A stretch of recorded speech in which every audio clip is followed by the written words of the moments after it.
muita alegria que eu estou aqui para trazer minhas contribuições, as minhas reflexões sobre as políticas educacionais. Agradecer os companheiros de luta do Sintec, que são 32 anos já do Sintec, né? 32 anos, nós na UFBA já completamos 36 anos e que estamos nessa luta que eu, pela minha idade, pensava que nesse momento já estaríamos em outro patamar, mas infelizmente nós temos que estar lutando por questões que os pioneiros da educação lutaram em 1932, que nós ainda não conseguimos alcançar. Mas, como a vida é dos corajosos, nós estamos aqui, homens e mulheres de luta, guerreiros que têm a consciência plena dos seus compromissos, né, com a educação e com a qualidade de vida da população brasileira, especialmente dos trabalhadores do nosso campo, que são os trabalhadores da educação. Se a gente começa com o tema por uma educação pública democrática com valorização profissional, é sinal que nós não temos isso. Por uma, nós estamos querendo chegar a ter uma educação pública democrática com valorização profissional. E aí nós temos que nos perguntar por que nós não temos ainda isso. Né? 500 anos, mais de 500 anos desse país, e nós não temos ainda uma educação republicana, uma educação para todos, não temos uma educação pública, não temos uma educação democrática e não temos a valorização dos que trabalham com essa política. E nós temos que refletir por que nós não temos isso ainda. Com tanta luta, 32 anos só de Sintec, 36 de adulto. Essa luta começa no início da colonização brasileira, a luta pela educação. São lutas e lutas, tantos perderam a vida e não conseguimos ainda chegar nesse patamar. Mas é preciso compreender que nós vivemos uma conjuntura, né, numa sociedade que é uma sociedade capitalista dependente. Né? Esse modelo capitalista é um modelo desagregador, concentrador, produtor de desigualdades. Nós vivemos nesse modelo de produção, que gera, que tem como características principais a acumulação e a expansão. Quer dizer, toda a riqueza que o Brasil tem para poucos. E a maioria é excluída dos bens materiais e culturais que produzem com o seu trabalho. Então, nós vivemos nessa sociedade e vivemos uma conjuntura hoje, um avanço no mundo, um avanço nunca visto da direita conservadora. Quer dizer, quando a gente vê na Argentina, a direita, a extrema-direita vence. Vocês já estão observando as políticas que estão sendo adotadas pelo novo presidente argentino. O pessoal, a Cristina Kirchner era uma boa presidente, muitas críticas àquele trabalho dela. Muitas críticas. Por quê? Porque são países que se alinham aos grandes centros hegemônicos de poder econômico, que são controlados e que acabam sucumbindo ante as políticas que esses centros hegemônicos do mundo ditam para os países que alguns chamam de periféricos, que eu chamaria países de economia dependente. Né? Nós estamos aí com uma ameaça na França da extrema-direita vencer. Por sorte, na primeira rodada, os franceses disseram não. Nós estamos vendo a Venezuela, né, sendo atacada e já a extrema-direita vencendo no parlamento. Então é preciso a gente compreender que a direita, é um momento que a direita conservadora, a gente vê o Congresso Nacional, é um teatro mais conservador, gente da pior qualidade, da pior espécie, governando o país. Essa é a realidade. Então nós tivemos uma conjuntura muito difícil.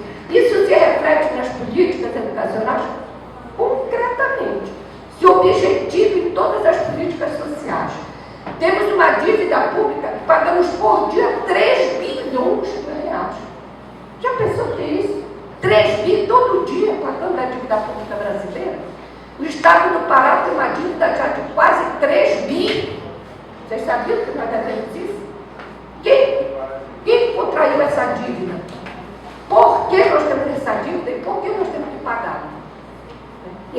se tem que formar o superávit para pagar os juros da dívida externa, interna também, tanto dos estados quanto da União, do país, esse dinheiro vai sair de algum lugar. E quando a gente estuda a peça orçamentária, as rubricas já vêm marcadas, e o dinheiro que pode sair é o dinheiro dos investimentos sociais.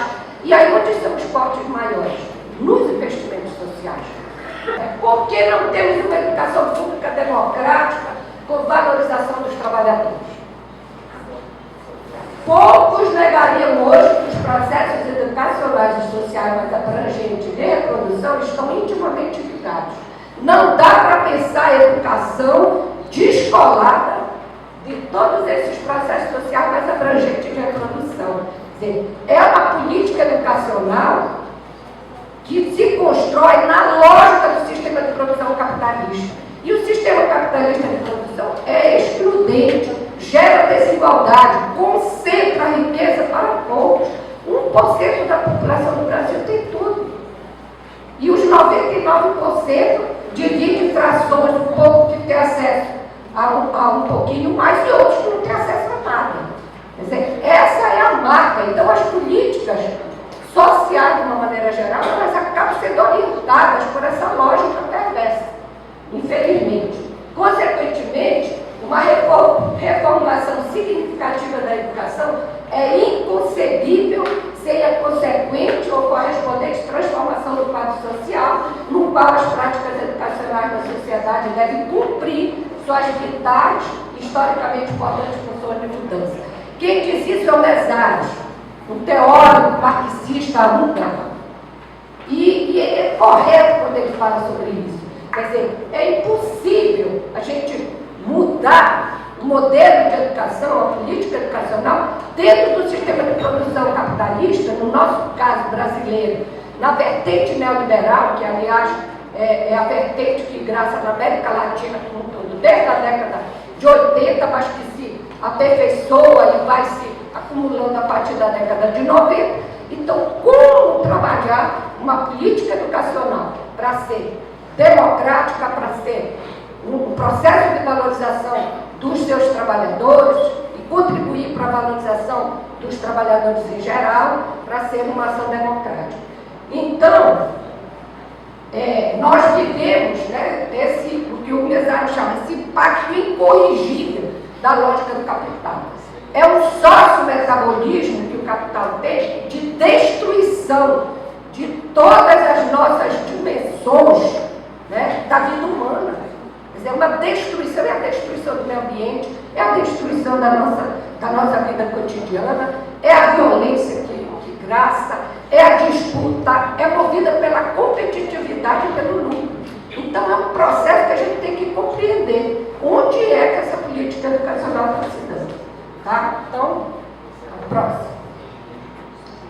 E aí, o Mesaros diz, não tem solução para a educação dentro do modelo capitalista de produção. Por isso ele tem aquele livrinho dele tão gostoso da gente ler, A Educação para Além do Capital.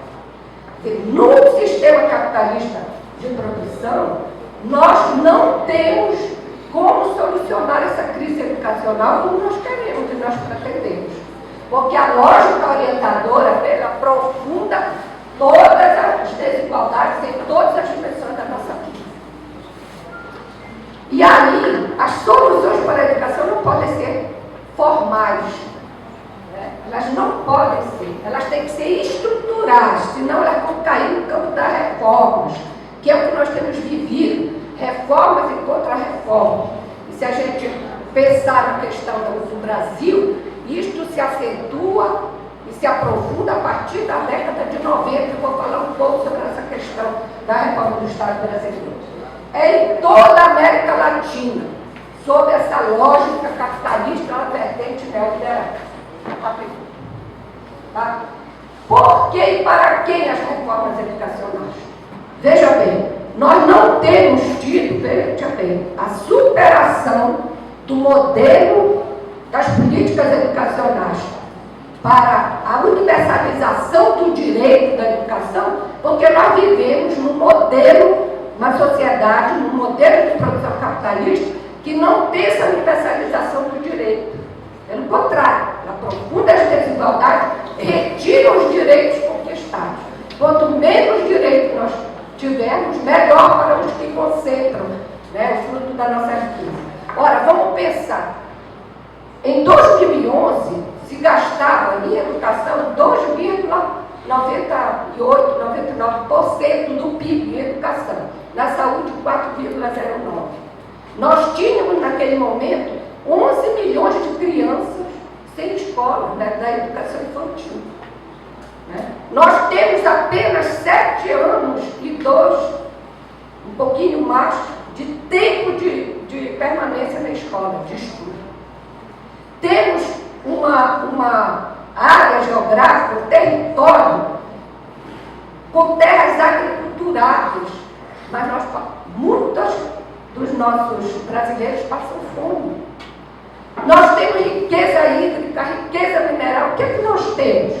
Entrega-se para essas empresas, no caso da Vale e Samarco, vindo o crime, a gente nem fala com desastre, foi um crime ecológico, como a Fatorelli chama também, o terrorismo ecológico, né, que aconteceu que as pessoas estão lá, né, abandonadas, sem ter resolvido ainda nada. E aí eu me lembro do que aconteceu na região serrana do Rio de Janeiro, há uns quase 5 anos, as pessoas continuam lá também, perderam tudo que tinham e estão lá. A prefeitura ajudou um pouquinho ali, alugou uma casa para alguém e não se fala mais nisso, porque também enquanto está na mídia, todo mundo está atento. Mas diz o jornalista, meus amigos, que é uma semana a notícia da mídia. Uma semana, aí depois sai aquilo do ar, já entra outra coisa e as pessoas esquecem do que tinha acontecido. As políticas são não para beneficiar as pessoas, a população como um todo, mas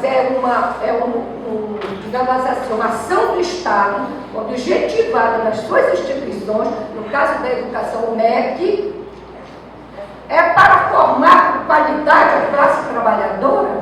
Não.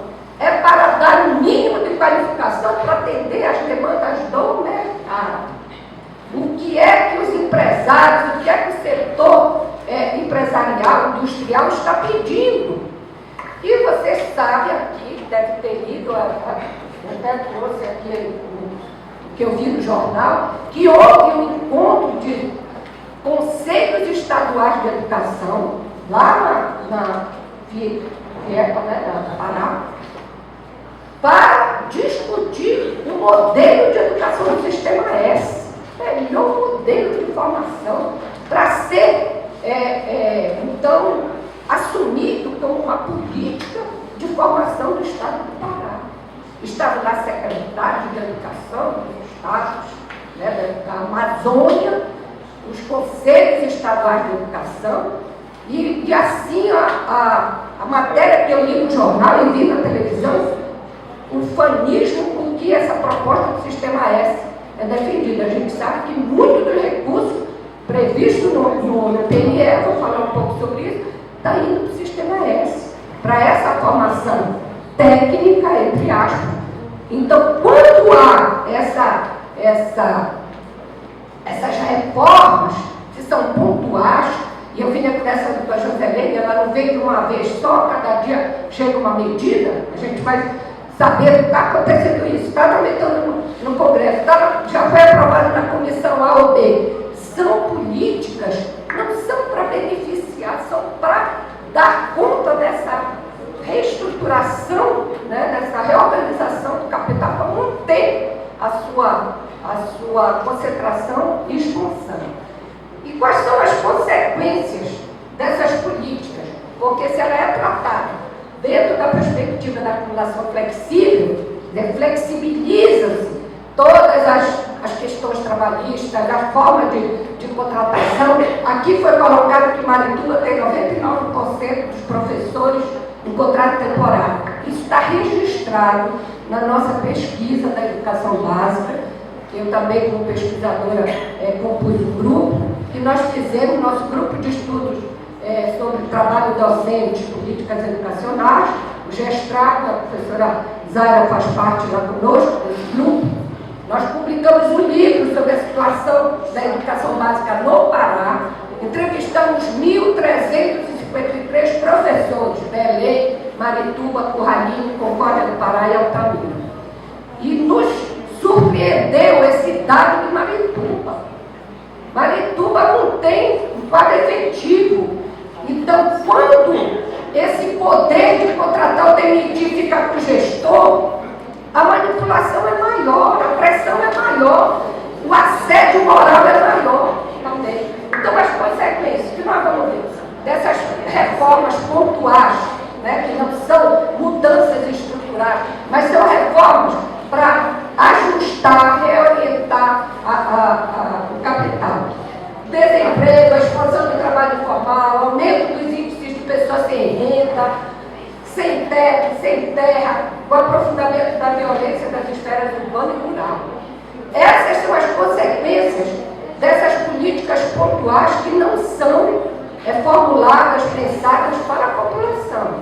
São pensadas para resolver o problema de quem já tem tudo, né? Para garantir o sistema do capital, como diz o Mesage, que tem um sócio-metabolismo insaciável, né? Porque o horizonte é mais lucro, mais lucro, mais lucro, e hoje no sistema de financiarização que nós vivemos, onde tem capacidade de investimento e de ganhar dinheiro, o dinheiro sai agora direto, é só apertar o botão computador e o dinheiro do investidor vai para a China, vai para a Índia, vai para onde tiver chance de ganhar mais, né?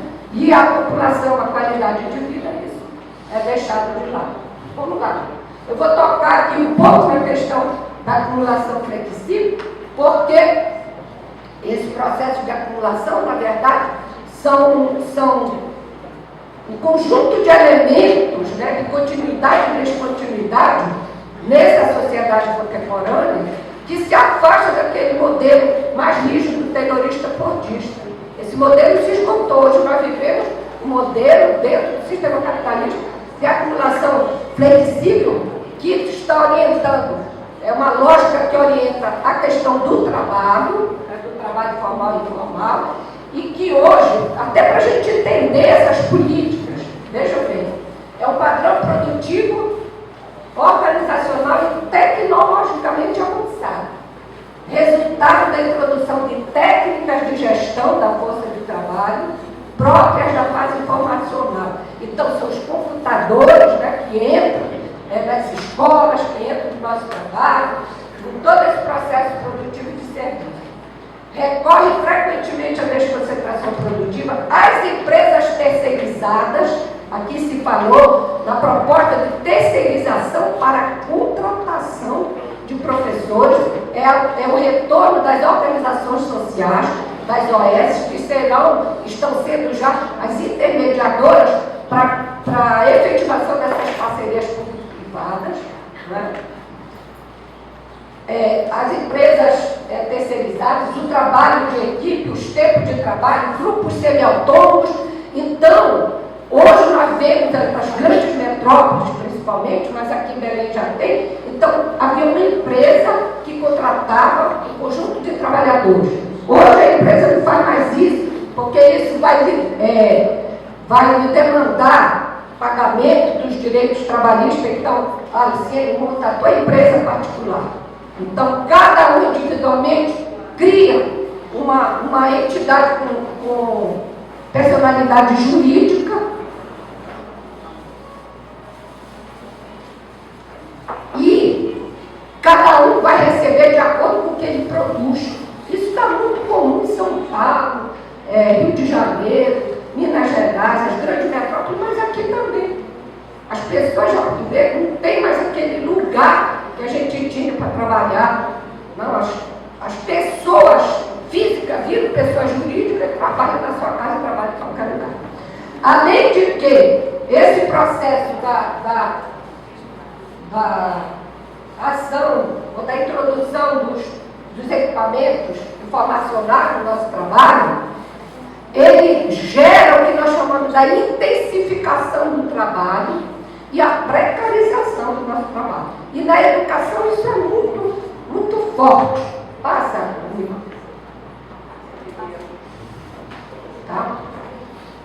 Então, o que é que nós vamos ver?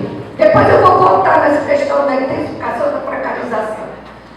Nós tivemos em 1995 o aprofundamento de tudo isso que eu já falei, né, com a reforma do aparelho administrativo do Estado. Por questões de conjuntura, de não favorabilidade da conjuntura política naquele momento, algumas dessas políticas que nós estamos vendo hoje, elas não foram avante. E isso deveu-se muito à organização dos trabalhadores da educação, de uma maneira geral, né? Nós vimos disputando desde a pré-constituinte, no grupo que discutia a questão da educação, o que nós conseguimos garantir na Constituição de 88, como, por exemplo, o princípio da gestão democrática. Depois, na discussão da LDB, perdemos, né, a nossa proposta. Depois, construímos um Plano Nacional de Educação para a Sociedade Brasileira. Foram 5 Congressos Nacionais de Educação. No segundo, a gente já estava com o nosso PNE pronto, perdemos, né, mas perdemos na votação do Congresso, mas continuamos alimentando e defendendo aqueles princípios. Então, o que acontece? Não houve ruptura dos governos Lula e Dilma, não houve ruptura com as políticas de vertente neoliberal do Fernando Henrique Cardoso.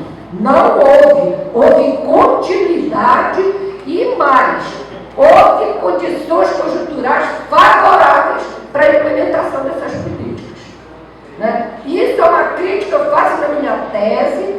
Quem assistiu, houve um debate muito interessante com o professor Joãozinho Oliveira, de Goiás, porque ele achava, naquele momento ele avaliava que tinha havido ruptura. Não houve ruptura. O que houve foi um pacto social que o Lula fez e trabalhou, né? Colocou o Estado brasileiro, não deixou de ser controlador, regulador, avaliador, não deixou de ser, pelo contrário. Ele aumentou essas características, se aprofundaram, se tornou um Estado mínimo, sim, avançou nesse processo do Estado neoliberal mínimo, mas ele pegou uma parte. Se você for pegar o percentual para os programas das políticas focalizadas, sociais, é o valor mínimo do percentual gasto do orçamento brasileiro. E com isso ele acalmou, né, aquela população que estava ou na linha de exclusão ou no limite da linha de exclusão. Eu digo que foi um processo interessante porque ele favoreceu o setor empresarial, os banqueiros principalmente, porque Bradesco, Itaú, Santander e outros nunca passaram por crise nenhuma, pelo contrário, né? Eles foram os que mais lucraram nesse período todo. E aí, dando um pouquinho, uma migalhinha para aqueles setores, aquelas frações sociais mais desassistidas, acalma a pressão. Ainda houve um outro aspecto que a gente tem que considerar. Os movimentos sociais, eles se desagregaram, porque muitos foram chamados para ocupar cargos no governo. Nós sabemos disso. Muitos colegas de luta de garra foram. Eu quero dizer para vocês que ontem eu fui lá naquela manifestação. Eu fui. Eu fiquei olhando aquilo e dando uma tristeza de ver como éramos tanto nas lutas pelos nossos direitos. E ontem eu vi, claro, que tinha muito mais do que o liberal disse. Eu acredito que tinha ali umas 600, 800 pessoas. Achei até muito para um dia de chuva, tanta aquela coisa. Mas era uma coisa assim contida, né? Até os militantes um pouco envergonhados, porque a gente passa por isso, né? Por essa coisa de ter lutado tanto para fazer o que fizeram. Então, é difícil, mas essas políticas foram aprofundadas no governo Lula e Dilma. E agora, o que foi que aconteceu? O Estado brasileiro se desobrigou, no governo Lula e no governo Dilma, cada vez mais vem se desobrigando das políticas sociais, deslocando efetivar as políticas sociais. Embora, claro, não tenha as políticas focalizadas para aliviar, né, a pressão. Mas o que nós temos visto? É cada vez mais, quando eu falar na questão das escolas, dessa reorganização das escolas, o que é que está por trás disso? Vamos lá.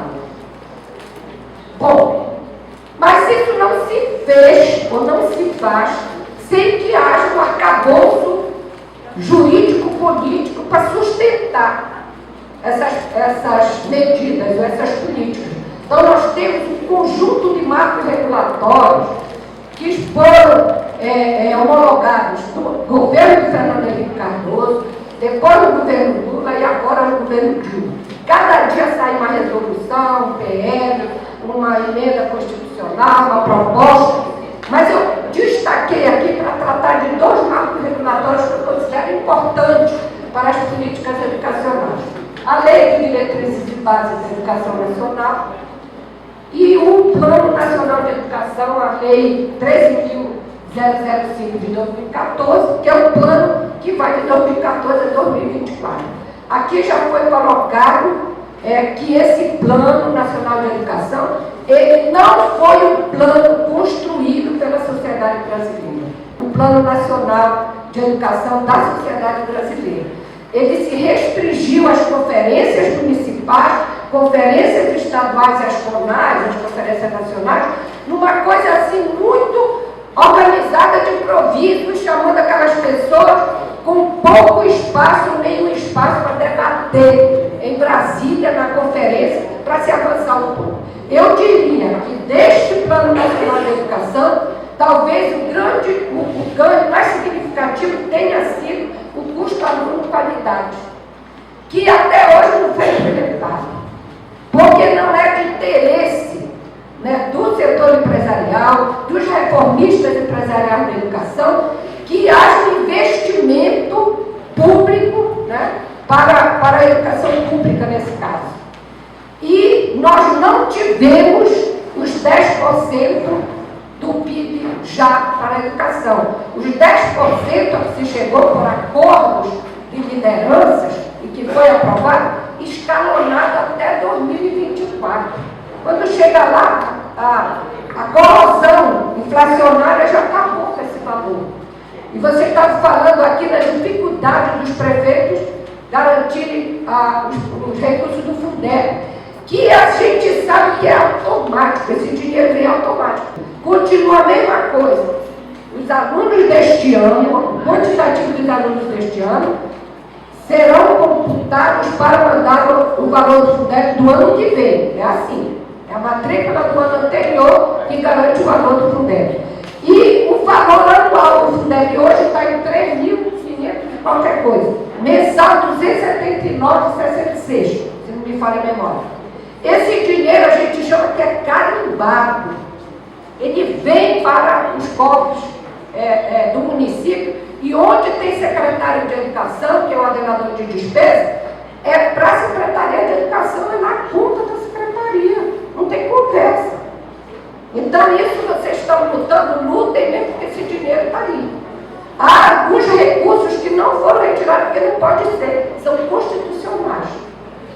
Bom, tanto a LDB quanto o Plano Nacional de Educação, que eu destaquei como marco regulatório significativo, mas toda a legislação que orienta as políticas educacionais do Brasil, é uma legislação que atende aos interesses privatistas da educação. Aprofunda a precarização dos trabalhadores de educação, promove uma expansão sem adequadas condições, particularmente na educação superior, e aí teria mais uma hora para falar sobre REUNE, ProUni e todas essas coisas, que não cabe aqui, mas não preservam a qualidade do ensino público, da creche à pós-graduação. Essas políticas, né, que estão sob a égide desses marcos regulatórios, elas têm uma direção clara para aprofundar a privatização da educação em todos os níveis. Se você for olhar do Plano Nacional de Educação, está ali no plano é orientada por uma lógica mercantilista da educação e se assenta na gestão empresarial, financiamento, ou seja, recursos públicos para o setor privado e pela avaliação de resultados. Vocês sabem o que é que vocês têm que fazer na escola para dar conta das metas do IDEB. Isso aí são políticas que vêm da OCDE, de avaliações externas, né, do PISA, são avaliações internacionais, não é uma coisa localizada. É um projeto transnacional de educação para a privatização. A educação, ela perde seu caráter, seu status de direito e passa a ser divulgada todo dia como um serviço, ou seja, uma mercadoria, uma outra mercadoria. Tá? O plano de educação, como eu já falei, aprova os 10% do PIB, escalonado até 2024, né? E aí sim, pessoal, aponta a privatização nos dois extremos do sistema educacional, na educação infantil e na pós-graduação. Tanto que na pós-graduação já tem uma lei aprovada para cobrar mensalidade de cursos de especialização e de mestrados profissionais. Por enquanto, a meta é cobrar os mestrados acadêmicos e doutorados. E uma meta mais adiante é cobrar ensino de graduação. Quer dizer, é a privatização na educação superior que está posta. E nós temos colegas, lamentavelmente, dentro das universidades públicas, defendendo a privatização. Isso que é mais triste. E na educação infantil também. Quer dizer, como tem tanta criança fora da escola, vamos fazer parceria público-privado, vamos com essa coisa da governança, que é um slogan que se usa, vamos nos associar. A sociedade tem que assumir. Esse foi o pacto que o Lula fez. As organizações não governamentais e o pacto social. Rapidinho. Não posso falar muito.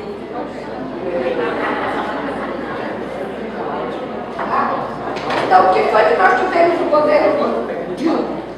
Se vocês se lembram do discurso de posse da Dilma no primeiro mandato, eu guardo esse discurso lá nos arquivos, porque ela disse: nós temos que fazer mais com o que nós temos disponível nas nossas estruturas. Ou seja, temos que fazer mais com menos. Né? E quando ela mandou esse recado no primeiro mandato, eu disse: estamos fritos. Porque ela não vai investir mais nada na educação, nós vamos ter que dar nosso jeito com o sucateamento que nós já temos na educação básica, a educação superior. Não tem outra. E aí, como não tem como fazer, vamos criar. E o setor privado foi para cima dela e disse: nós estamos com 40% de inadimplência. As universidades privadas, as instituições de educação superior privada. Aí ele, governo Lula já tinha fechado isso e ela aqueceu e aprofundou ainda. Vamos brindar os empresários da educação com ProUni. Compra-se as vagas dele, paga-se com dinheiro público, aquela demanda para a universidade fica aliviada, porque agora, eu que nunca tinha condições de entrar também no vestibular numa universidade pública federal, agora eu entro numa privada. E agora, pessoal, está pior, vocês já sabem que agora nas privadas tem vestibular agendado. A gente liga para lá e diz: olha, eu quero fazer curso de direito. Agende para mim tal dia para fazer vestibular. É para já. Eu ainda não vi nenhum ser reprovado no vestibular agendado. A UNAM está fazendo isso direto. Um dia desse, uma filha de uma prima minha: olha, nossa filha passou no vestibular. Eu disse: mas já teve. Só para perguntar: não, é vestibular agendado. Então, não, engenharia civil. Bom, só para a gente ver como é que as coisas vão vindo, né? Passa a mensagem e logo depois vem uma política para materializar aquilo que foi colocado. Tá? Então, o que é que nós temos? Nós temos os governos estaduais e municipais, que você bem disseram aqui, também fazendo ajustes fiscais, se protegendo desse manto da crise econômica para retirar direitos, cortam despesas de custeio, de investimentos sociais. Tá? Perseguem os professores e estudantes que reagem contra essas políticas. Né? Então, vocês viram que é comum, né, o spray de pimenta, a pancadaria da polícia. Isso nós vivemos agora na nossa greve nacional em Brasília, no Ministério da Educação, no Ministério de Planejamento, Orçamento e Gestão, não bateram nos professores, mas foi no de Educação que os professores das universidades federais apanharam, levaram bala de borracha, levaram spray de pimenta, no Ministério da Educação, cujo ministro virtual, Janine, nunca apareceu para dialogar com os professores. Depois que ele saiu do Ministério, eu via todo dia ele dando entrevista, e até conversando pelo Facebook. Bom, também uma outra consequência de desdobramento foi a precarização das instituições públicas de ensino. Nós estamos vivendo um processo de precarização muito grande dentro do nosso espaço físico. Né? Esses cortes suspenderam bolsas de iniciação científica na universidade, bolsas para mestrado, bolsas para doutorado, diárias para viagens, pagamento de professores, até de passagem, porque já nem se pagava mais nada para avaliadores de bancas de mestrado e doutorado. Então, há universidades que estão parando porque não tem dinheiro para pagar energia elétrica, só para vocês terem uma ideia. Então, nós vivemos esse processo, né?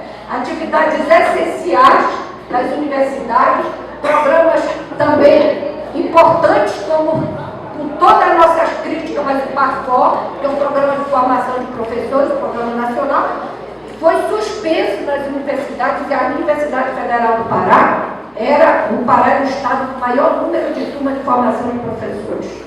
Eu tenho aluno daqui de Marituba, de Benevides, do interior do Pará, fazendo esse curso na Federal. Essas turmas, depois de muita briga, nós conseguimos que elas concluíssem. Mas está suspenso o PAFOR para 2016. Aí, olha só, como se já não bastasse o Plano Nacional de Educação, a EBTB, o Plano Nacional de Educação apontando para a privatização, que esse governo, tanto o governo Lula quanto o da Dilma, eles tiveram uma curiosidade, né, que temos que falar. Faz-se todo o movimento, gasta-se um dinheirão para fazer as conferências nacionais de educação, construir o Plano Nacional de Educação, depois esquece tudo isso. Era preciso ter alguma coisa que pudesse ser o instrumento de materialização do projeto de educação para a burguesia brasileira. Plano Nacional de Educação já não dava conta disso. Quem está por trás de tudo isso no Brasil? É um movimento chamado Todos pela Educação. Movimento de empresários educacionais do Brasil. É Fundação Itaú, é Fundação Ayrton Senna, Gertal, Bradesco, Fundação Roberto Marinho, Banco, enfim. Sistema esse, são vários, é um grupo empresarial alinhado, né, claro, defende os interesses do capital e quer uma educação que forme trabalhadores, uma classe trabalhadora submissa, acrítica, que não reclame de nada, que possa aceitar o contrato precarizado, não tem acesso aos seus direitos trabalhistas, porque numa situação de crise não dá. Então, te pagava tanto de diário, agora eu te pago menos. Né? Horistas. Então,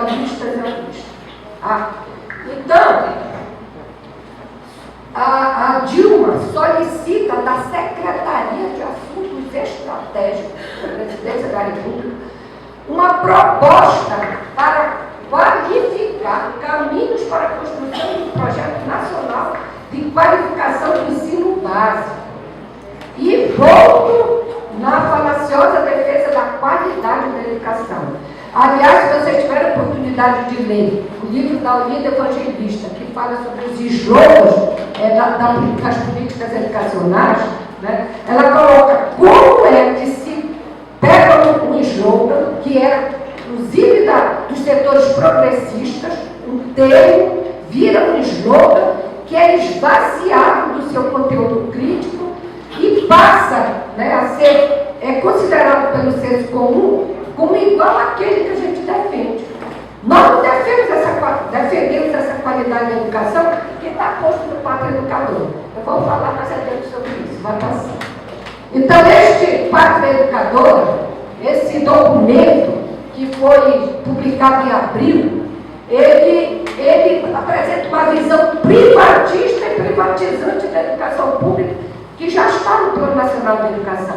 Na verdade, é um elemento à margem para dar conta de materializar políticas que já estão postas no Plano Nacional de Educação, que são contrárias aos interesses da maioria da população brasileira. E a lógica é a lógica da privatização, é a visão mercantil de educação que é colocada. E ele é terrível porque ele parte da ideia que não existe políticas para a educação brasileira. Se você for estudar, são dois documentos, o documento 1 e o documento 2. Da Pátria Educadora. E quando surgiu, a Dilma lança na sua posse já para esse segundo mandato, os motes do seu governo, Brasil, Pátria Educadora. Eu me lembro do primeiro dia que fomos debater esse documento na universidade, colegas minhos, nossos lá, professores, depois vieram comigo. Poxa, eu estava tão animada com esse programa. Eu achava que agora ia, porque Brasil, Pátria Educadora. Bom, Pátria Educadora para quem, para quê, por quê? A gente tem que perguntar. Tá? Então, na verdade, há um esquecimento, entre aspas, de todo o acúmulo, né, dos setores progressistas da educação desse país. Ele parte da ideia que não existe, né? Não existe isso. Nega a história da educação. Ele diz-se ressentir da existência de uma vanguarda pedagógica.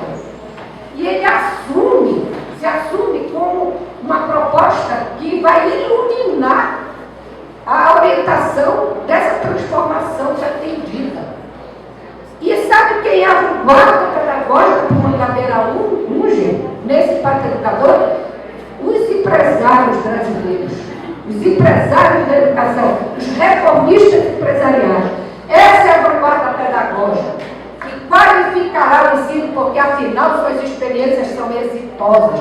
Por isso a reunião dos Conselhos Estaduais de Educação lá na FIEP, levando as experiências exitosas do Sistema S, para trabalhar a formação da educação de jovens e adultos. Foi para isso que houve essa reunião. E agora, com a reorganização do ensino do JT, fechar usos noturnos em escolas da rede estadual, não é isso? E qualificar o ensino público, Pátria Educadora, desdobra-se em 3 vertentes, pessoal. A construção do ideário que oriente a transformação pretendida. A definição de elenco de ações que sinalize o caminho e identifique os primeiros passos para trilhá-lo. Não existe isso no Brasil, está começando do zero. Nega a história dos nossos movimentos sociais, dos nossos movimentos de educadores, da nossa produção acadêmica registrada em dissertações, teses, livros, resultados de pesquisas. Ele não apresenta um diagnóstico da cabeça dele. Quem é esse Mangabeira Unger? Um sujeito alinhado à ideologia norte-americana, capitalista, que viveu mais de 10 anos lá, assessorando e trabalhando no Banco Mundial. São essas pessoas que são as iluminadas que querem nos iluminar. Bom, então o que é que caracteriza esse Pátria Educadora da Dilma? Rompe com a gestão democrática e propõe a gestão empresarial. Ó, se os reformistas da educação, os empresários da educação, são aqueles que apresentam experiências exitosas para a educação brasileira, vamos acabar com esse negócio de gestão democrática. Acaba com a eleição direta para diretores. Tem gente aí propondo concurso público para diretor, contratação, e vocês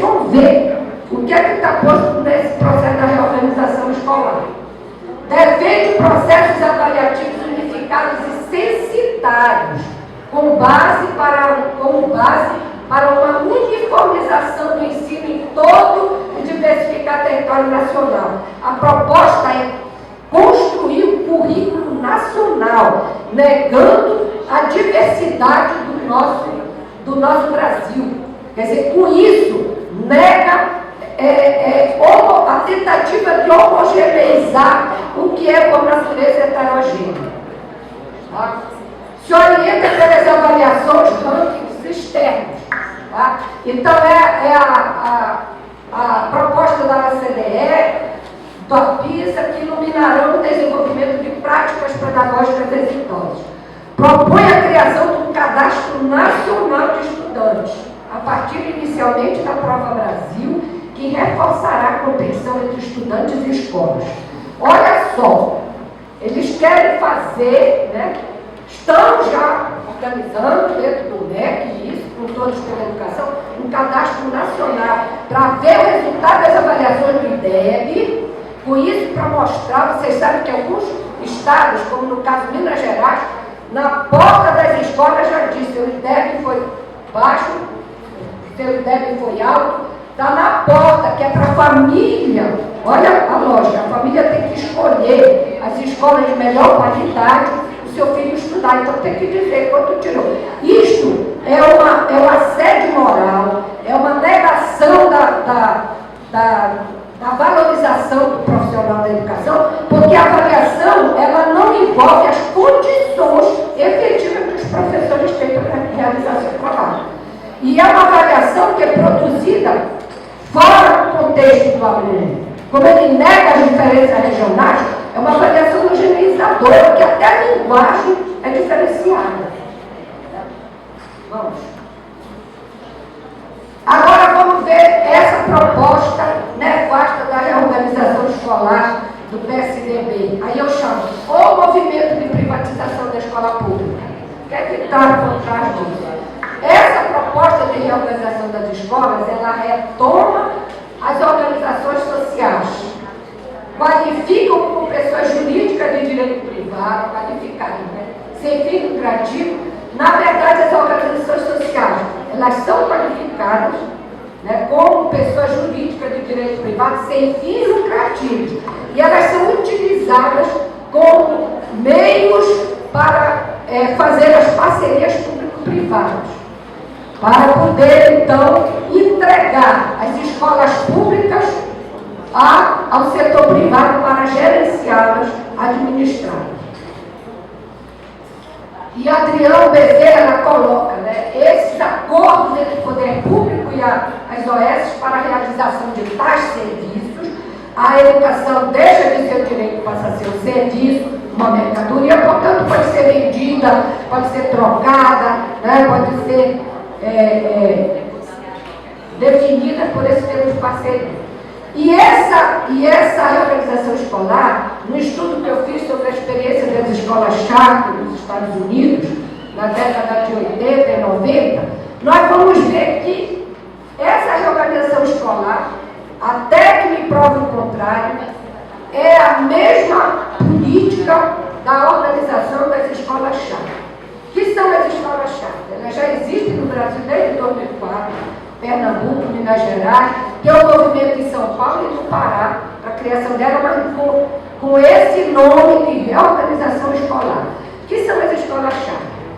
São escolas públicas, com a experiência dos Estados Unidos. Faz uma avaliação pelos rankings, pelas avaliações externas. Então, vamos dizer, aqui a escola... Vamos dizer, o ginásio estadual Paz de Carvalho, considerado uma escola pública de qualidade, com altos índices de aprendizagem, indicadores sociais positivos. Essa aqui vai ser uma escola-chave. Nós vamos reorganizar essa escola para poder fazer parceria com o setor privado, entregá-la para o gerenciamento do setor privado. E charter quer dizer carta, elas têm carta branca para fazer, gerenciar, eu vou mostrar o que é que está nessa questão das escolas. Tá? Então já existe um movimento de implantação dessas escolas charter no Brasil, que está sendo chamado aqui do movimento de reorganização escolar. Olha, seriam, na verdade, instituições públicas, privadas, financiadas com subsídios públicos e com acesso gratuito, naturalmente. O cara acessa gratuitamente. O sistema público se desobriga de gerenciar, passa para o gerenciamento empresarial. Aqui vocês já falaram um pouco sobre isso. Então, reorganiza a escola, entrega para uma organização social, essa organização social é o meio da parceria, entrega para a gestão privada. Tal como foi feito com os hospitais universitários na área da saúde, que foi criado, né, o WebSer, que é essa proposta de continua, entre aspas, público, mas ele é entregue a gerenciamento privado, mas subsidiado por recursos do fundo público. Tá? E, em alguns casos, essas escolas, elas se credenciam junto ao setor público para ter acesso aos recursos. Quais são as características dessas escolas, Charque, que estão presentes nesse movimento de reorganização escolar? São movidas pela competitividade e a busca do lucro. Por isso, a criação daquele banco, né?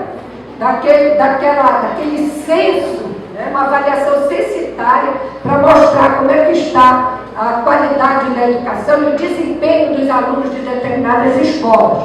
Porque vai aprofundar a competitividade entre as escolas, vocês sabem que já existe. Com esse negócio do IDEB, houve uma carga de responsabilização aos professores, cujo currículo das escolas agora é a orientação para preparar, para tirar boas notas na avaliação do IDEB. Houve uma época que até na minha dissertação de mestrado eu dizia, nós fomos submetidos à ditadura do livro didático. Agora, as nossas escolas estão submetidas às provas do IDEB. Tem que preparar em português e matemática.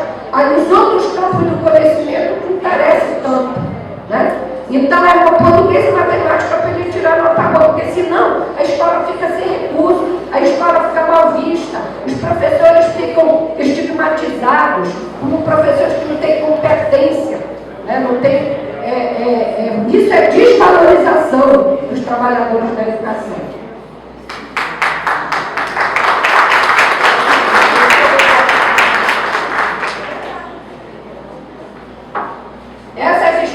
Organizadas e implementadas via as parcerias público-privadas.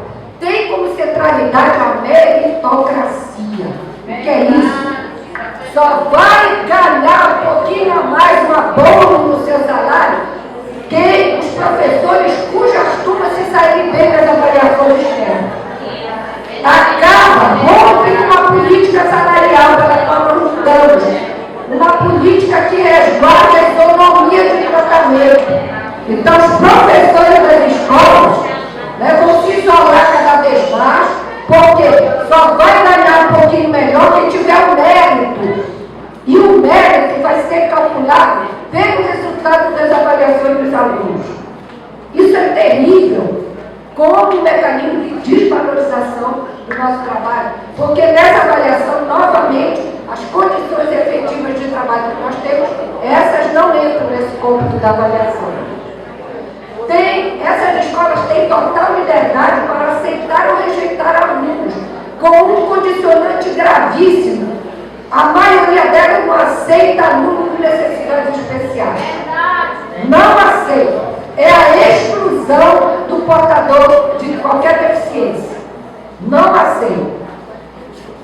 Funcionam em tempo integral. Criam seus critérios de seleção e contratação dos professores e podem demiti-los por justa causa. Nós não vamos mais ser empregados do Estado, na esfera municipal e estadual. Nós vamos ser gerenciados e empregados daquela organização, daquela empresa que está gerenciando a escola. Então, se quiser me mandar embora, aí isso vai aprofundar o processo da luta, da busca de ter esse famoso mérito para continuar trabalhando, para receber um abono, uma gratificação, uma coisa dessa natureza. Que já existe em outros casos que estão mais avançados, que chamam os vouchers. Né? Os vouchers são abonos que são também dados para os professores de acordo com os seus desempenhos no final de cada ano letivo. Tá, já estou terminando. Outra coisa, os professores, eles são contratados nesse processo e devem estar sempre à disposição da escola e dos alunos. E tem mais, faz uma seleção dos professores da rede, aqueles professores que apresentam, até por orientação da própria secretaria, da escola, um nível de excelência, esses são carreados para essas escolas e tem que estar em tempo integral trabalhando. Também eles retiram os melhores alunos que saem das avaliações das estatais para compor essas escolas. Da necessidade especial, eu já falei. Praticam tolerância zero com indisciplina e falta de empenho dos pais.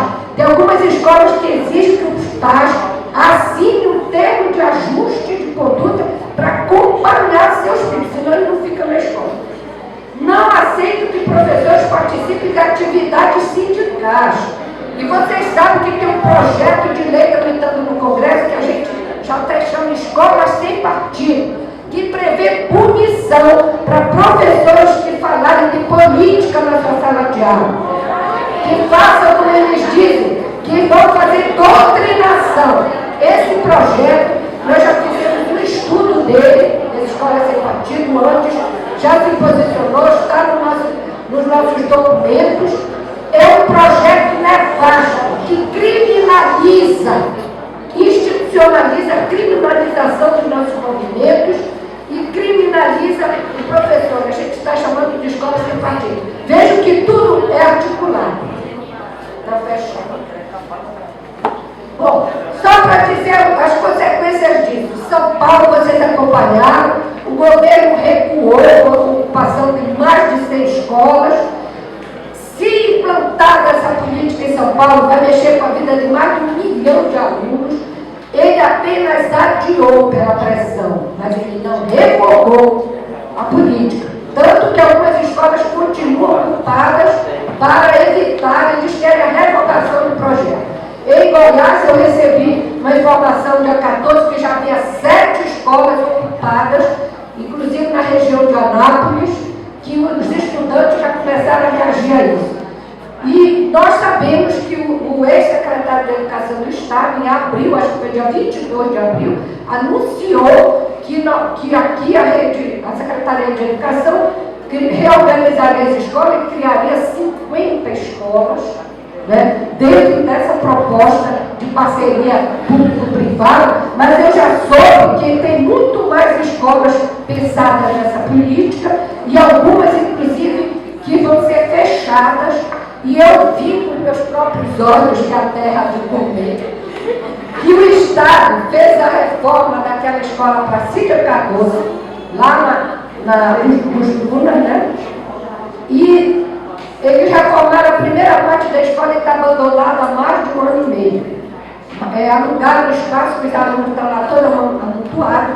E o que eles dizem para os pais dos alunos, para a população, é que não tem previsão, que não sabem o que vão fazer lá. Provavelmente será uma escola excluída da rede estadual.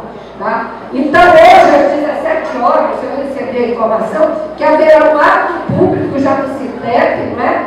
Já se contrapondo a esse modelo, a essa política, né, de uma reação a esse movimento de reorganização das escolas. Eu já que é interessante a gente ir lá. Então, olha só, nós estamos num cenário, eu digo o cenário brasileiro e as políticas educacionais que nós estamos vivendo são diferentes faces da barbárie que nós estamos vivendo, lamentavelmente. Então, nós temos uma crise econômica e política aguda, que é cada um querendo se salvar das acusações, das investigações, desses processos que estão colocados aí. É uma crise política e econômica que existe também. Né? Ontem eu vim falar que o Levi teria renunciado. De repente, foi suspenso o WhatsApp. Eu fiquei até pensando que era para a gente saber da notícia. 48 horas, né? A gente já anda com essa por causa de uma investigação criminosa, mas eu não acredito nas verdades. Tá? As políticas educacionais favorecem a luta empresarial, há um encolhimento da democracia na educação brasileira, nas escolas, né, com o aprofundamento da gestão de caráter empresarial. Nós estamos, inclusive, aprovamos uma moção de apoio ao nosso colega professor André Tavares, na escola José Alves Maia, sendo objeto de assédio moral, de desqualificação, de agressão, por ser uma pessoa do movimento sindical que defende a educação com qualidade social referenciada. Ele é um exemplo de tantas perseguições que muitos dos nossos colegas vivenciam, que tem medo de expor na pesquisa, entrevista que a gente fazia, eles olhavam para um lado e para o outro para falar alguma coisa para a gente, com medo. Então o medo impera nas escolas públicas brasileiras, lamentavelmente. Né? Há uma desvalorização dos trabalhadores da educação, com arroz salarial, criminalização do movimento sindical. Nossos companheiros do Sintec são vítimas desse processo. Né? Assédio moral, crescente onda de violência física e simbólica contra mulheres, ataques homofóbicos, aprofundamento da justiça socioambiental, rompimento da barragem de Mariana, todo esse processo que a gente teve pela nossa barragem de Tucuruí, de Belo Monte, o medo que isso já vem causando nas populações mais próximas dessas áreas. Enfim, para terminar, eu trago de novo o recorro ao Mesaros, que ele traz uma mensagem muito importante para nós. Ele diz: a transformação social emancipadora radical requerida é inconcebível sem uma concreta e ativa contribuição da educação no seu sentido mais amplo. É a tarefa histórica que temos de enfrentar, e a tarefa histórica que temos de enfrentar é incomensuravelmente maior que a negação do capitalismo. Quer dizer, não adianta só negar o capitalismo, criticar esse modelo, falar que essa reformas são perversas. Tem que ser para além disso, nós temos que fazer uma transformação social radical. Vocês me diriam, mas nós temos condições de fazer uma revolução nesse momento? Um princípio do método dialético do materialismo histórico diz que é a quantidade que produz a qualidade. Nós vimos acumulando historicamente. Só a nossa organização, a nossa luta, a nossa unidade na defesa desses princípios democráticos, para termos um país que rompa com esse modelo. E, a tarefa de qualificar o ensino público para o educador desdobra-se em 3 vertentes, pessoal. A construção do ideário que oriente a transformação pretendida. A definição de elenco de ações que sinalize o caminho e identifique os primeiros passos para trilhá-lo.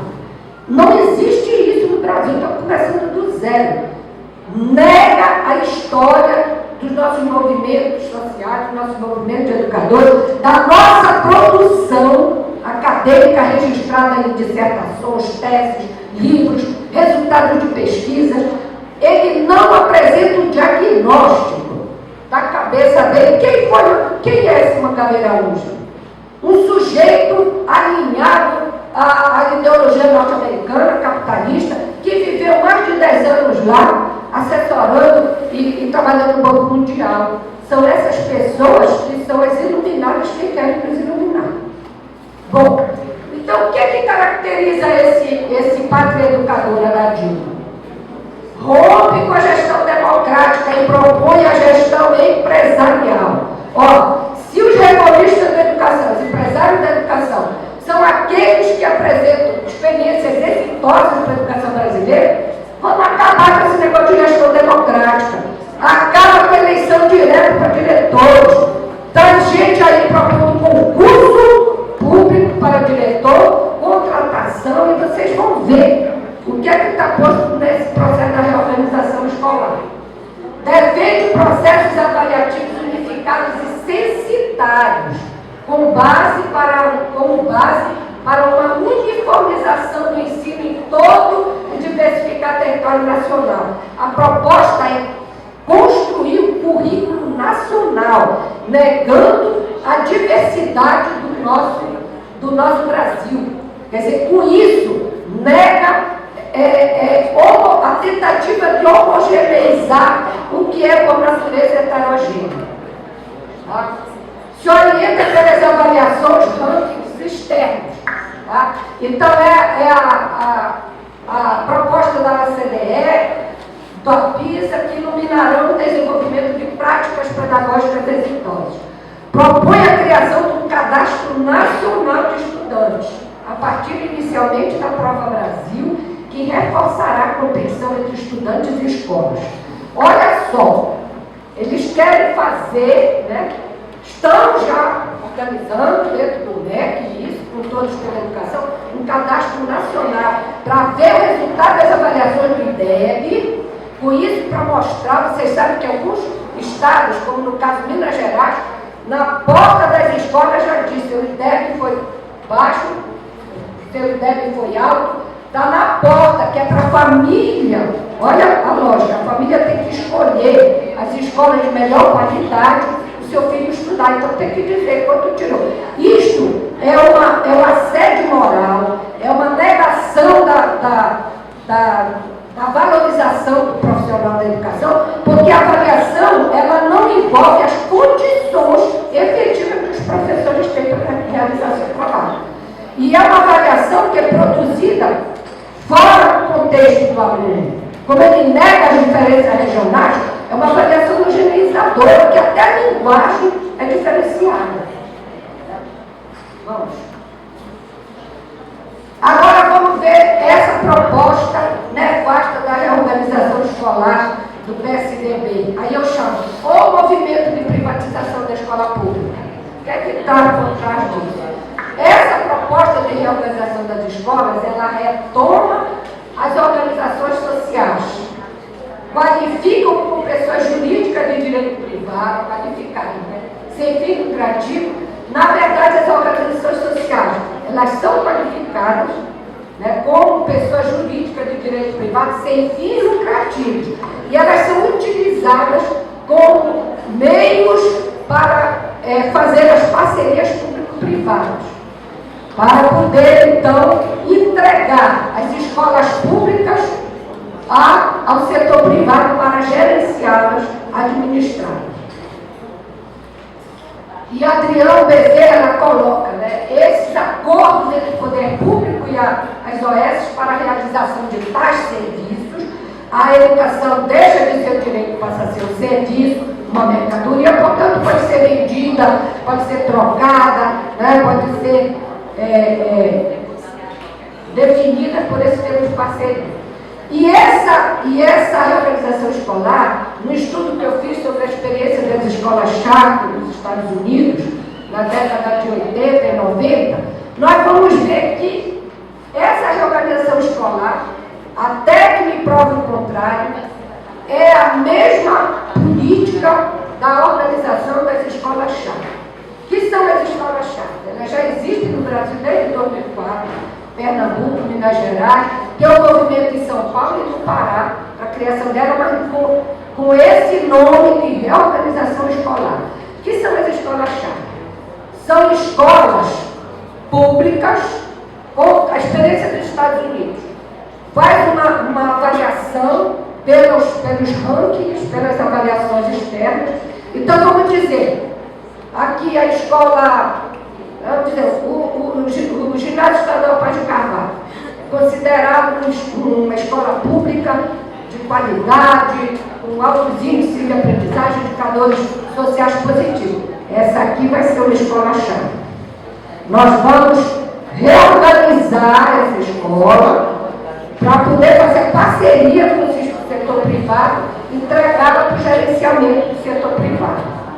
E charter quer dizer carta, elas têm carta branca para fazer, gerenciar, eu vou mostrar o que é que está nessa questão das escolas. Tá?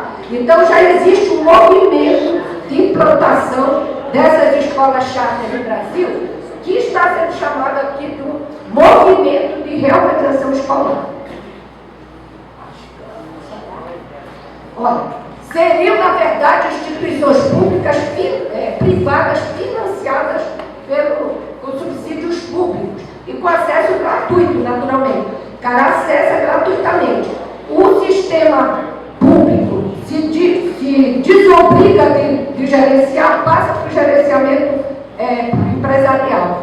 Aqui vocês já falaram um pouco sobre isso. Então, reorganiza a escola, entrega para uma organização social, essa organização social é o meio da parceria, entrega para a gestão privada. Tal como foi feito com os hospitais universitários na área da saúde, que foi criado, né, o WebSer, que é essa proposta de continua, entre aspas, público, mas ele é entregue a gerenciamento privado, mas subsidiado por recursos do fundo público. Tá? E, em alguns casos, essas escolas, elas se credenciam junto ao setor público para ter acesso aos recursos. Quais são as características dessas escolas, Charque, que estão presentes nesse movimento de reorganização escolar? São movidas pela competitividade e a busca do lucro. Por isso, a criação daquele banco, né? daquele censo, né? Uma avaliação censitária para mostrar como é que está a qualidade da educação e o desempenho dos alunos de determinadas escolas. Porque vai aprofundar a competitividade entre as escolas, que vocês sabem que já existe. Com esse negócio do IDEB, houve uma carga de responsabilização aos professores, cujo currículo das escolas agora é a orientação para preparar para tirar boas notas na avaliação do IDEB. Houve uma época que até na minha dissertação de mestrado eu dizia, nós fomos submetidos à ditadura do livro didático. Agora, as nossas escolas estão submetidas às provas do IDEB. Tem que preparar em português e matemática. Aí os outros campos do conhecimento não interessam tanto. Né? Então é português e matemática para ele tirar nota boa, porque senão a escola fica sem recurso, a escola fica mal vista, os professores ficam estigmatizados como professores que não têm competência, né? Não tem, isso é desvalorização dos trabalhadores da educação.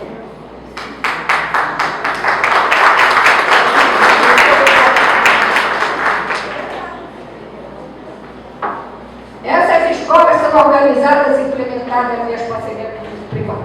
Tem como centralidade a meritocracia. O que é isso? Só vai ganhar um pouquinho a mais, uma bônus no seu salário, quem os professores cujas turmas se saírem bem nas avaliações externas. Acaba, rompe uma política salarial pela qual nós lutamos, uma política que resguarda a isonomia de tratamento. Então, os professores das escolas, né, vão se isolar cada vez mais, porque só vai ganhar um pouquinho melhor quem tiver o mérito. E o mérito vai ser calculado pelos resultados das avaliações dos alunos. Isso é terrível, como um mecanismo de desvalorização do nosso trabalho, porque nessa avaliação, novamente, as condições efetivas de trabalho que nós temos, essas não entram nesse cômputo da avaliação. Essas escolas têm total liberdade para aceitar ou rejeitar alunos, com um condicionante gravíssimo. A maioria delas não aceita alunos com necessidades especiais. Não aceita. É a exclusão do portador de qualquer deficiência. Não aceita. Funcionam em tempo integral. Criam seus critérios de seleção e contratação dos professores e podem demiti-los por justa causa. Nós não vamos mais ser empregados no Estado, na esfera municipal e estadual. Nós vamos ser gerenciados e empregados daquela organização, daquela empresa que está gerenciando a escola. Então, se quiser me mandar embora, aí isso vai aprofundar o processo da luta, da busca de ter esse famoso mérito para continuar trabalhando, para receber um abono, uma gratificação, uma coisa dessa natureza. Que já existem em outros casos que estão mais avançados, que chamam os vouchers. Né? Os vouchers são abonos que são também dados para os professores de acordo com os seus desempenhos no final de cada ano letivo. Vamos lá. Tá, já estou terminando. Outra coisa, os professores, eles são contratados nesse processo e devem estar sempre à disposição da escola e dos alunos. E tem mais, faz uma seleção entre os professores da rede, aqueles professores que apresentam, até por orientação da própria secretaria da escola, um nível de excelência, esses são carreados para essas escolas e tem que estar em tempo integral trabalhando. Também eles retiram os melhores alunos que saem das avaliações das estatais para compor essas escolas. Da necessidade especial, eu já falei. Praticam tolerância zero com indisciplina e falta de empenho dos pais. Tem algumas escolas que exigem que os pais assinem um termo de ajuste de conduta para acompanhar seus filhos, senão eles não ficam na escola. Não aceitam que professores participem de atividades sindicais. E vocês sabem que tem um projeto de lei tramitando no Congresso que a gente já até chama Escolas Sem Partido, que prevê punição para professores que falarem de política na sua sala de aula. Que façam como eles dizem, que vão fazer doutrinação. Esse projeto, nós já fizemos um estudo dele, das Escolas Sem Partido, antes, já se posicionou, está nos nossos documentos. É um projeto nefasto que criminaliza, institucionaliza a criminalização dos nossos movimentos e criminaliza o professor. A gente está chamando de escola sem partido. Vejo que tudo é articulado. Está fechado. Bom, só para dizer as consequências disso. São Paulo, vocês acompanharam, o governo recuou com a ocupação de mais de 100 escolas. Se implantada essa política em São Paulo, vai mexer com a vida de mais de 1 milhão de alunos. Ele apenas adiou pela pressão, mas ele não revogou a política. Tanto que algumas escolas continuam ocupadas para evitar, eles querem a revogação do projeto. Em Goiás, eu recebi uma informação dia 14 que já havia 7 escolas ocupadas, inclusive na região de Anápolis, que os estudantes já começaram a reagir a isso. E nós sabemos que o ex-secretário de Educação do Estado, em abril, acho que foi dia 22 de abril, anunciou que aqui a Secretaria de Educação reorganizaria as escolas e criaria 50 escolas, né, dentro dessa proposta de parceria público-privada, mas eu já soube que tem muito mais escolas pensadas nessa política e algumas, inclusive, que vão ser fechadas. E eu vi com meus próprios olhos que a terra de comer, que o Estado fez a reforma daquela escola para Cília Cardoso, lá nos Lunas, né? E eles reformaram a primeira parte da escola e está abandonada há mais de 1 ano e meio. Alugaram o espaço, os alunos estão lá todos amontoados. E o que eles dizem para os pais dos alunos, para a população, é que não tem previsão, que não sabe o que vão fazer lá. Provavelmente será uma escola excluída da rede estadual. Tá? Então, hoje, às 17 horas, eu recebi a informação que haverá um ato público já no CITEP, né? Já se contrapondo a esse modelo, a essa política, né, de uma reação a esse movimento de reorganização das escolas. Já que é interessante a gente ir lá. Então, olha só, nós estamos num cenário, eu digo que o cenário brasileiro e as políticas educacionais que nós estamos vivendo são diferentes faces da barbárie que nós estamos vivendo, lamentavelmente. Então, nós temos uma crise econômica e política aguda, que cada um quer se salvar das acusações, das investigações, desses processos que estão colocados aí. É uma crise política e econômica que existe também. Né? Ontem eu vi falar que o Levi ia renunciar, teria renunciado. De repente, foi suspenso o WhatsApp. Eu fiquei até pensando que era para a gente saber da notícia.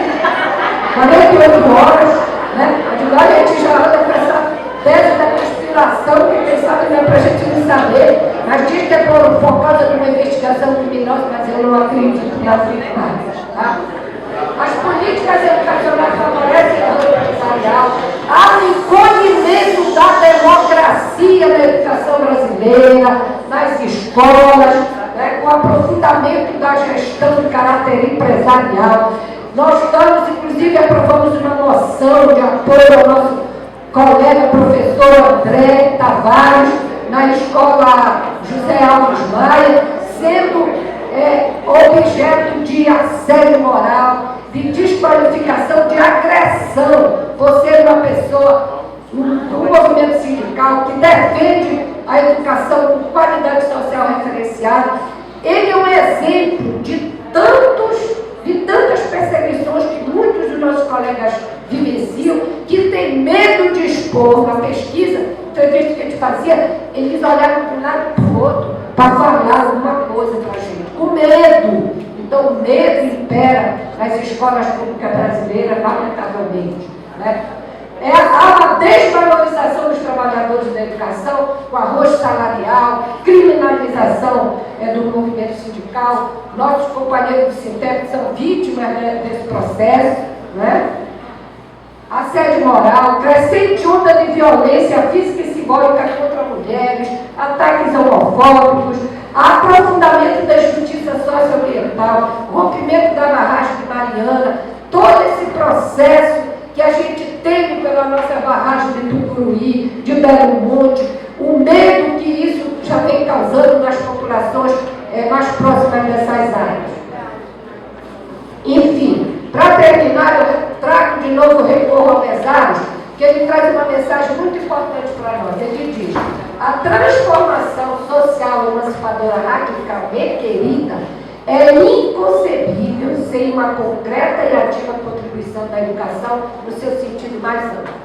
É a tarefa histórica que temos de enfrentar, e a tarefa histórica que temos de enfrentar é incomensuravelmente maior que a negação do capitalismo. Quer dizer, não adianta só negar o capitalismo, criticar esse modelo, falar que essa reformas são perversas. Tem que ser para além disso, nós temos que fazer uma transformação social radical.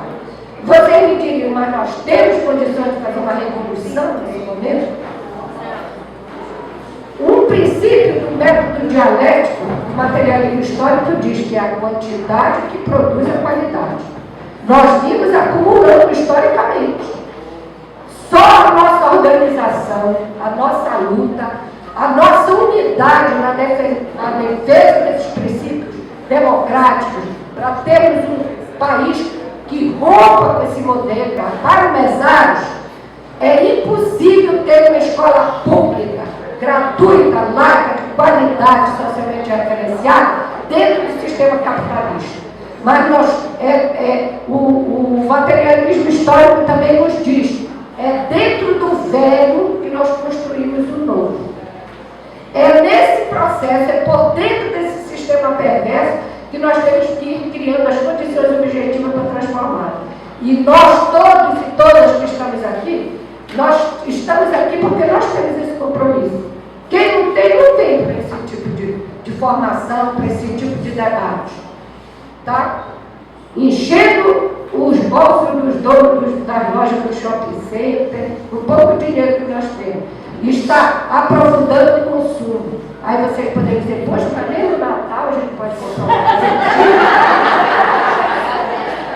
Pode, mas nós não podemos nos deixar seduzir por esse, como é que a gente chama, esse templo do consumo, né, que são os shopping centers. Há uma campanha, inclusive, de comprar coisas dos nossos artesãos de rua, que estão fazendo. Por que a gente tem que comprar essas coisas já industrializadas? Né? Enfim, pessoal, nós temos uma responsabilidade histórica, cada vez mais difícil, nesse contexto em que a direita conservadora, na minha avaliação, está ganhando espaço. Nós não podemos deixar eles avançarem tanto no sentido de impedir que nós nos mobilizemos, que nós discutamos as nossas questões e proponhamos soluções realmente radicais, transformadoras para a educação brasileira e para o Brasil. Obrigada.